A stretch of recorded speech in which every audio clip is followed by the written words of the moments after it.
Most of you, I think, know me. Some of you don't. I'm Colin Dixon. I'm the chair of the Technical Steering Committee. I'm a distinguished engineer at Brocade. I also run the Open Daylight Documentation Project, and if those three things seem incongruent, ask Chris Price. This is going to be really interactive. It's a small group. Just yell at me. If you don't have any vegetables, it's probably fine. And even if you do, I'm probably good at dodging. I'm not going to promise George Bush levels, but I'll come close. So I'm going to go through the history of Open Daylight documentation, a little bit of how we do docs in Open Daylight, major changes we made in Boron. I think Boron is the most interesting release for documentation we've had, full stop. Not since something, but just full stop. I'm going to talk about what I'd like to see us do in the future, and then I'll talk about how you can help, because that's the biggest thing, and we'll get to that. Okay, so Open Daylight history. For hydrogen, we literally had a wiki page, and it was the hydrogen base user guide. And we had distributions. We had a base, a service provider, and like a network virtualization or something like that. I forget what was the third one. Was that it? Yeah. Was it network, base, and service provider? By the way, that was a terrible idea and nobody used them. We fixed that. But it was literally like a wiki, and you can, if you squint, you can read the topics. It was basically just a skeleton that pointed to other wiki documents that were probably out of date before hydrogen was developed and started. So for helium, lithium, and beryllium, we sort of moved to using, we stole OpenStack's docs at the wrong time. We stole them when they were still using Rackspace's documentation system. It was all based on AsciiDoc and weird docbook extensions. And so there's a really complicated Maven plugin that I don't even know where the source for it lives that was donated by Inicybe, which is basically the smallest possible change you could have in order to make it work. And the PDFs actually work pretty well. They actually look pretty good. I think in some ways they might even be prettier than the PDFs we get today. But in essence, nobody could find anything. The PDFs were available as a single download on the downloads page. Search engines don't index PDFs worth a damn, despite their claims that they do. And the wiki was full of out-of-date, horrible content that popped to the top of every single search. So basically, we had reasonable content, I think. There's still a but nobody could find it. And so sort of with Boron, we've moved to we basically moved web first, which is like the very first thing we want to do is publish a publicly accessible, well-documented, easy to find place where all the documentation goes. That's the number one goal. And then we also generate a PDF after the fact, which you can download and play with. It weighs in a nice like 989 pages or something like that. In case you're wondering if we had a lot of content. I mean, we have actually produced a lot of documentation. Much of it's actually pretty decent. But finding it was impossible. But it is literally, I think, 998 pages. I can pull it up later if people are interested. But it's web first, and so you can sort of see the web page here. And it's also all mobile friendly because you can see I did this all from my tablet. You can see the giant, hideous Android arrows at the bottom. So it's mobile first, web first. It's sort of all of the nice buzzword things. It's also searchable, and as long as your searches are longer than 3 characters. But we're working on the bugs. So sort of, I think I covered most of this. But basically, documentation has consistently been one of the 2 biggest pain points people complain about. The first one being upgrades. Upgrades are hard. Documentation is also hard, but it's easier than upgrades. So we did documentation. And I sort of talked about this. It was really hard to find because search engines don't point to the PDFs. The search engines point to the wiki instead. The wiki was full of horribly out-of-date information. It was basically guaranteed if you browsed to somewhere on the wiki that it was wrong. And in some cases, it was so wrong that like you couldn't even discover it was wrong because like you couldn't find the pieces of code that you would need in order to replicate the thing which it was suggesting. So it's sort of the worst thing ever. And then there was the last complaint, which we haven't really fixed yet, but I think is still, not to say that we solved world hunger, just people complain that documentation is often much more of an inventory of what we've done than it is here's what it's capable of doing, or here's how to do something with it. So we do a really good job of saying there's an API call called add network. It takes it takes an IP address and a number between 0 and 32 and like that, and it puts them together into subnet mask. It doesn't even say that. It really just says that here are the fields, pass the thing. And so that's it's not quite that bad, but it's close to that. And so figuring out how to get that together is going to be interesting. And I know why that's happening. I have less good reasons how to fix it, but the last slide is I'm going to ask for your help. I think that's the big part. My personal experience, though, is that we have more good content than people give us credit for. In fact, I mean, and Bo is sitting in the front row going to test. A bunch of the time he's asked me questions, I've said, have you checked the netconf user guide in the PDF?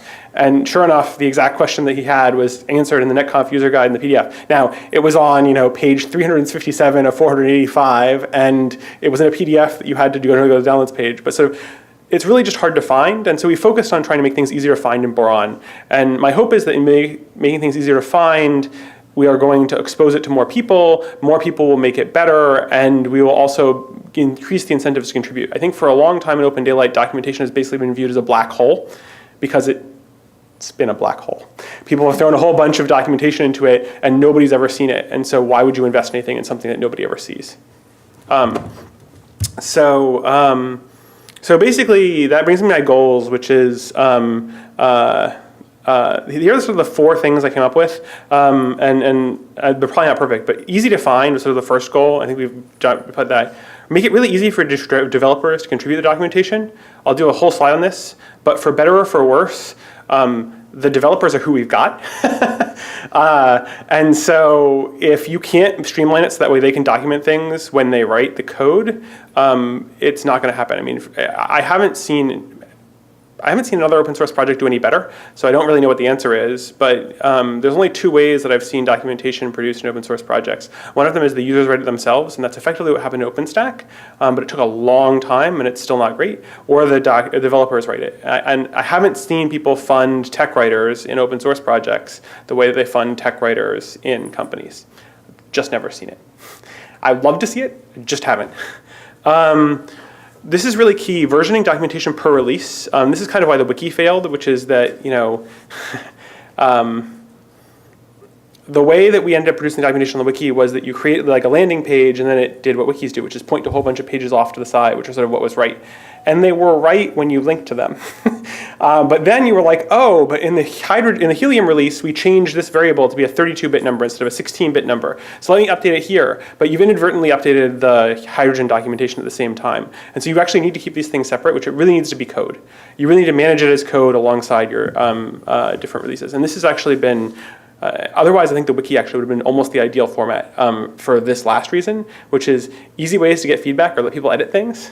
Like, let me tell you the thing which pisses me off the most about our current documentation is you can see it, you can poke at it, and you can see that the word there is the wrong there, and it needs an apostrophe RE instead of an IR, and you can't fix it unless you go clone the documentation repo, install Git review, open the right file, change it, create an Open Daylight key, right? Like the difference between somebody who's reading something and could have fixed a spelling error and being able to submit the documentation, like it's just ridiculous how much effort you're gonna make somebody go through.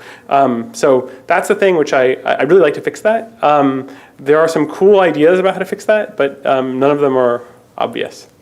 It's even more difficult if your company blocks the Jira port too. Yeah. I think do we finally fix that? I think so, maybe. I should just force myself to not use the Gerrit port for like a week, and I should take Ton. Ask Ton to block the Gerrit port on his home router. The problem will be fixed in a day, everywhere. All right, so PDFs are basically really terrible at having things that are easy to find. Tech writer tools are incredibly bad at getting developers to contribute. Nothing makes developers hate you more than like telling them that you have to use like weird DocBook editing tools that are proprietary and don't make any sense. I've tried. They're also really expensive. Like I found out how much we pay per seat at Brocade for documentation tools, and ask me afterwards. I don't want to you could figure out who it is that we're paying and how much they're paying, and I'd rather not, but like it's ridiculous. Wikis are really terrible at collaborating things. We're really still working on how to get good feedback from people. How do we actually do the documentation? So the first question you ask is who writes it? And the answer is the people who write the code. The good part about that is that they're the people we have and the people who actually did the work. They're who actually knows the answers, right? Like, you couldn't produce the documentation without talking to them. So they are necessary to produce the documentation. It would be convenient if they were also sufficient, but that is not usually the case. The bad is they really, I guess the slides are more polite than I'm going to be. They don't understand what people want to do. Almost never do developers understand what people want to do with their code. It happens, and they aren't always the best at writing. And this is true for two different reasons. The classical reason why a developer-written documentation is bad is the perspective problem. Yes, amen. Yeah. They have the wrong perspective, and that's It addressed- seemed perfectly clear to them when they wrote it. That's Well, partially addressed by the first point, but the overlying problem is, the perspective. So David Carr, who's in the second row or third row, just basically said that the fundamental problem when the developers write documentation is the perspective problem, which is that they think about the world, and it's not just that it's deeper than it's incredibly familiar to them and it's not incredibly familiar to other people, but that's definitely true, but it's deeper than that, which is to say that they think about the world in a different way than the people who are going to use it do. And hard problems for them are not hard problems for users, and hard problems for users are not hard problems for them. So the whole thing just sort of ends up upside down. The second part is just most developers aren't very good writers. I'm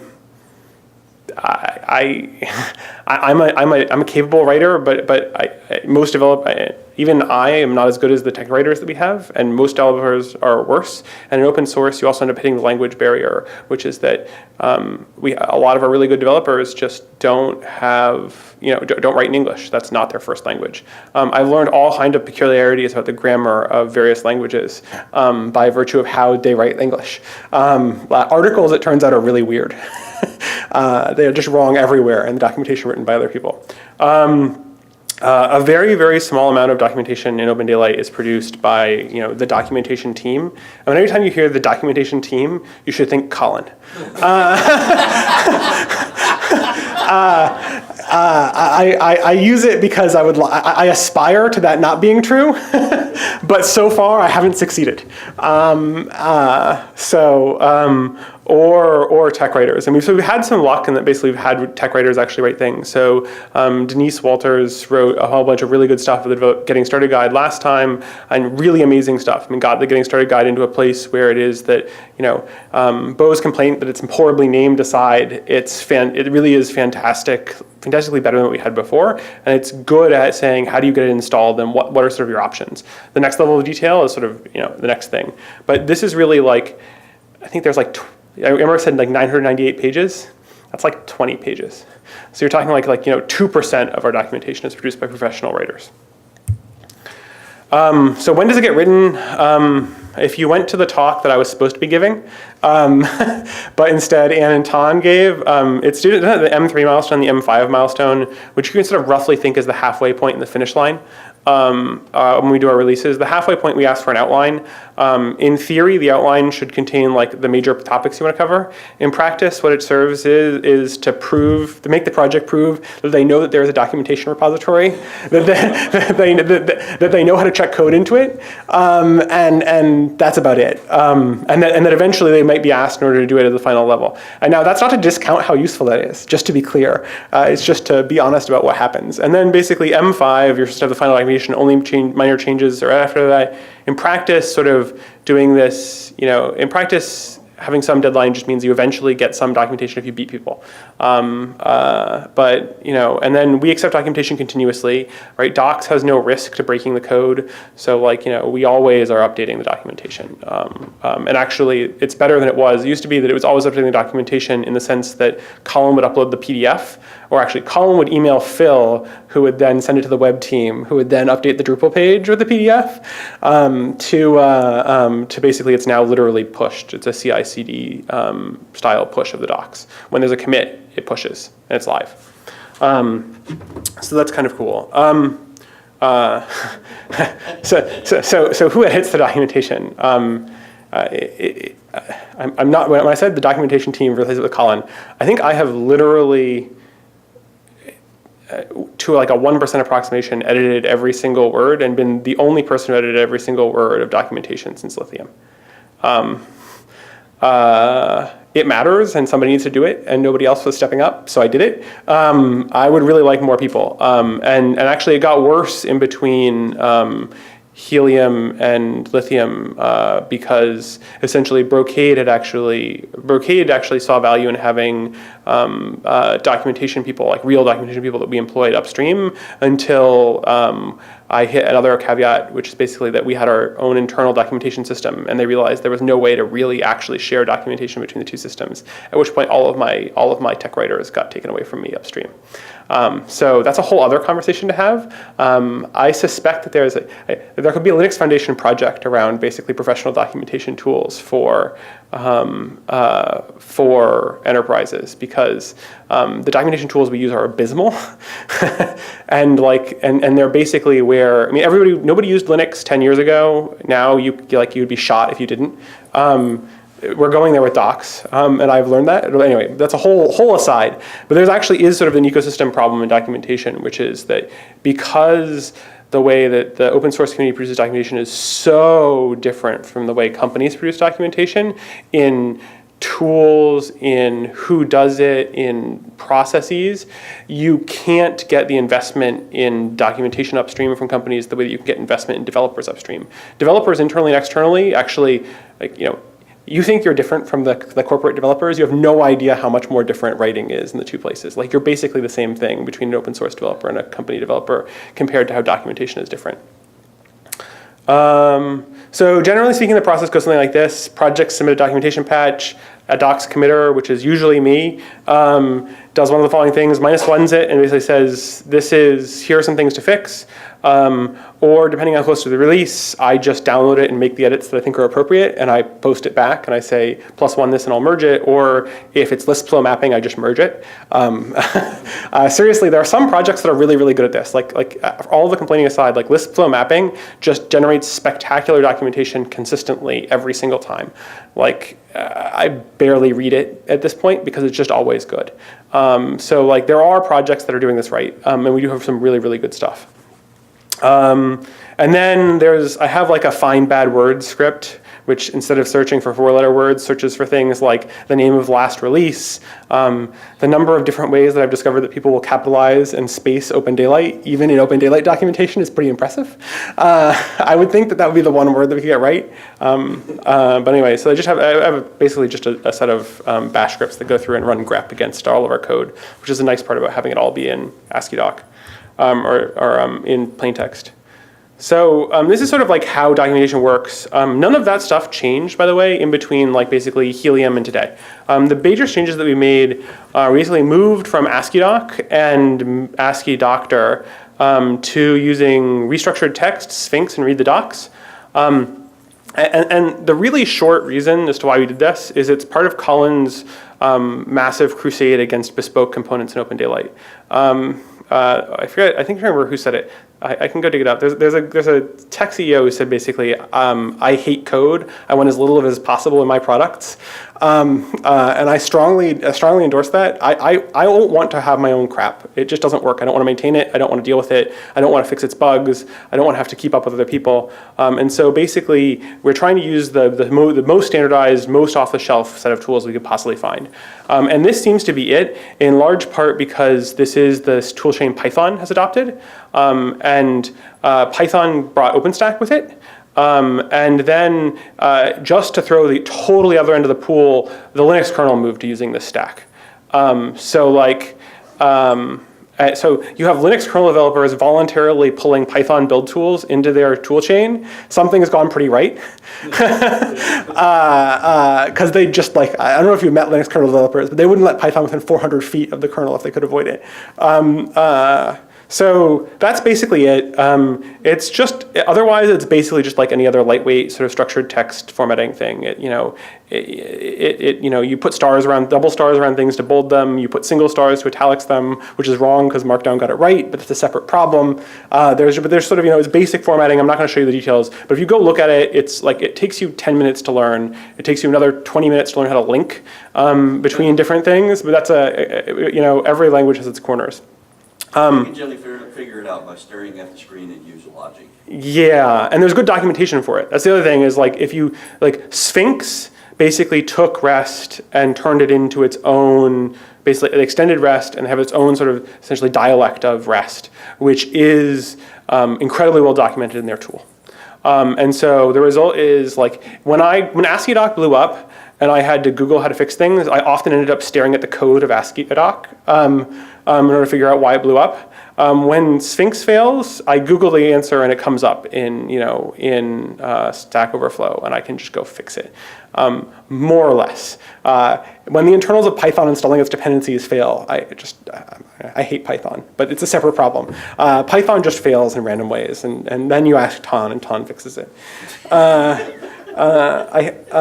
So the other really cool part about this, and this is sort of the ecosystem, and I'll give you a demo of this, is there's this thing called Read the Docs, which if you haven't ever experienced is amazing. Read the Docs is basically just a hosting environment with really targeting Sphinx. So it's, the way that, now what's the name of the company that did Ruby on Rails is their hosted environment, Salesforce spin out.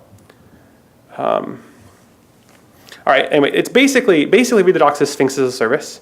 Like you can hand it a repository that contains a Sphinx code base, which is to say documentation. It will build it, but it actually does better than that. It builds it and then it looks for the other branches of that code base in Git, and it builds those and it assumes each branch is a release.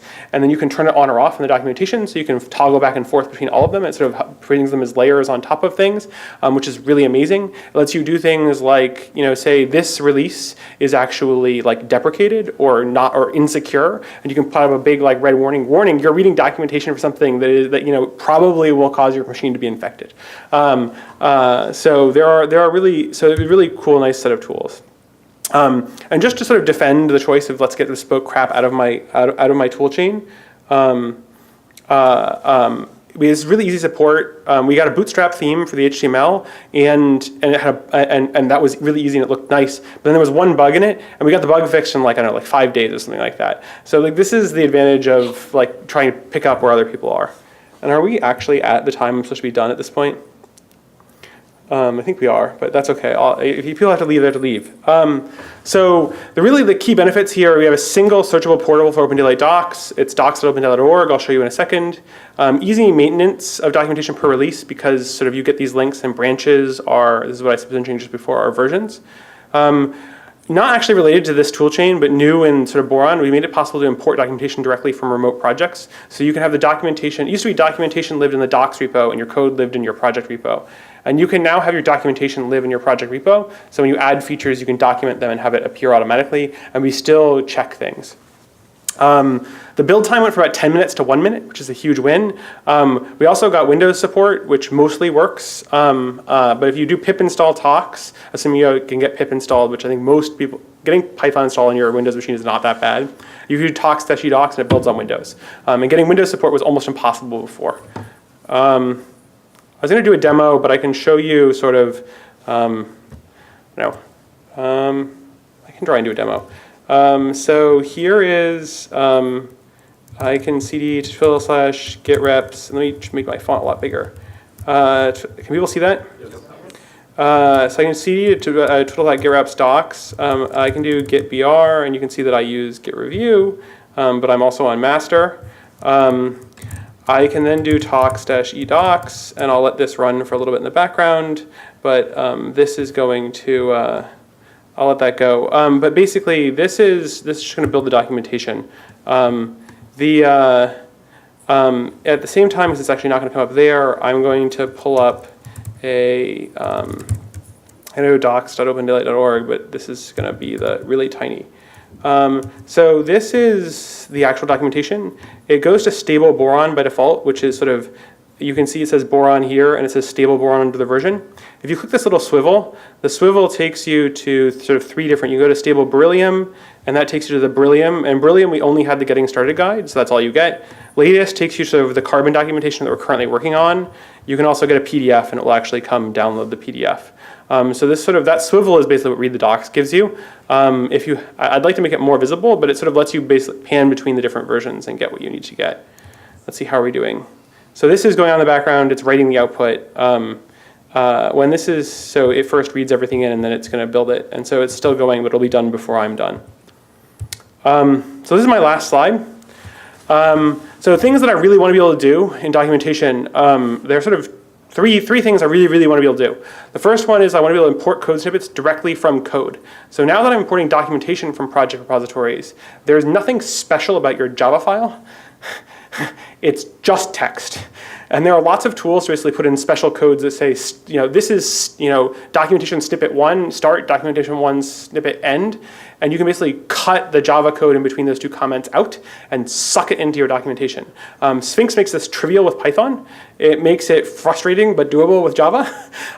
So I'd really like to be able to do that, because then you get unit tested code. It's not out of date, because that's one of the big problems you run into.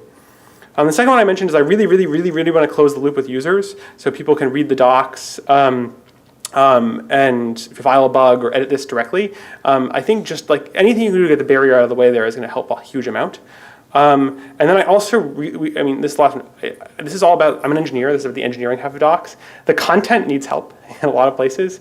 And so if you can go read it, patches are really welcome. There's really good documentation about how to submit a patch documentation. So if you're interested, you can really do it. It does even work on Windows. I've demonstrated that. And we also have a documentation meeting Tuesdays at noon Pacific, and Bo in particular can tell you that we're friendly and we do help. And there is, and then sort of the meeting is there. And I'll just flip back here. By the way, we always have to remind at the end of the meeting for Colin to look both ways when he crosses the street, because we don't want him to be hit by the bus. He's not going to go away. No. I mean, the good news is we've spread. I think there are now 2 or 3 people that understand how this works now. So anyway, this completed, and if I do open docs _build HTML index.html, here's the documentation that I just built. So it builds in about a minute, which isn't bad for 1,000 pages of documentation. So just a question on putting docs in the doc project versus in your project. Where should they go? They go in both places?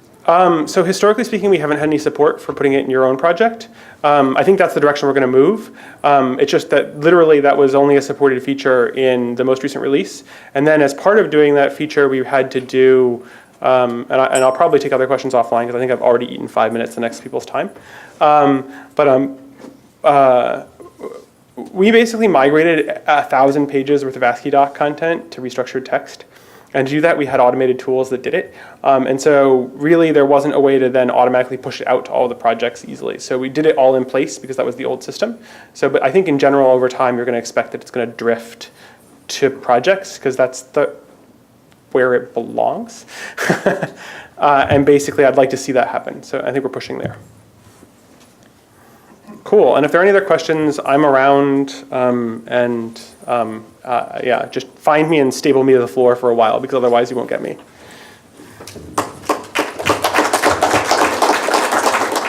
But it's web first, and so you can sort of see the web page here. And it's also all mobile friendly because you can see I did this all from my tablet. You can see the giant hideous Android arrows at the bottom. So it's mobile first, web first. It's sort of all of the nice buzzword things. It's also searchable, and as long as your searches are longer than 3 characters. But we're working on the bugs. So sort of, I think I covered most of this. But basically, documentation has consistently been one of the 2 biggest pain points people complain about. The first one being upgrades. Upgrades are hard. Documentation is also hard, but it's easier than upgrades. So we did documentation. And I sort of talked about this. I think it was really hard to find because for helium, lithium, and beryllium, we sort of moved to using. We stole OpenStax docs at the wrong time. We stole them when they were still using Rackspace's documentation system. It was all based on ASCII doc and weird docbook extensions. And so there's a really complicated Maven plugin that I don't even know where the source for it lives that was donated by Inicybe, which is basically the smallest possible change you could have in order to make it work. And the PDFs actually work pretty well. They actually look pretty good. I think in some ways they might even be prettier than the PDFs we get today. But in essence, nobody could find anything. The PDFs were available as a single download on the downloads page. Search engines don't index PDFs worth a damn, despite their claims that they do. And the wiki was full of out-of-date, horrible content that popped to the top of every single search. So basically, we had reasonable content, I think. There's still a way, but nobody could find it. And so sort of with Boron, we've moved to we basically moved web first, which is like the very first thing we want to do is publish a publicly accessible, well-documented, easy to find place where all the documentation goes. That's the number one goal. And then we also generate a PDF after the fact, which you can download and play with. It weighs in a nice like 989 pages or something like that. In case you're wondering if we had a lot of content. I mean, we have actually produced a lot of documentation. Much of it's actually pretty decent. But finding it was impossible. But it is literally, I think, 998 pages. I can pull it up later if people are interested. Most of you, I think, know me. Some of you don't. I'm Colin Dixon. I'm the chair of the Technical Steering Committee. I'm a distinguished engineer at Brocade. I also run the Open Daylight Documentation Project. And if those three things seem incongruent, ask Chris Price. This is going to be really interactive. It's a small group. Just yell at me. If you don't have any vegetables, it's probably fine. And even if you do, I'm probably good at dodging. I'm not going to promise George Bush levels, but I'll come close. So I'm going to go through the history of Open Daylight documentation, a little bit of how we do docs in Open Daylight, major changes we made in Boron. I think Boron is the most interesting release for documentation we've had, full stop. Not since something, but just full stop. I'm going to talk about what I'd like to see us do in the future, and then I'll talk about how you can help, because that's the biggest thing, and we'll get to that. Okay, so Open Daylight history.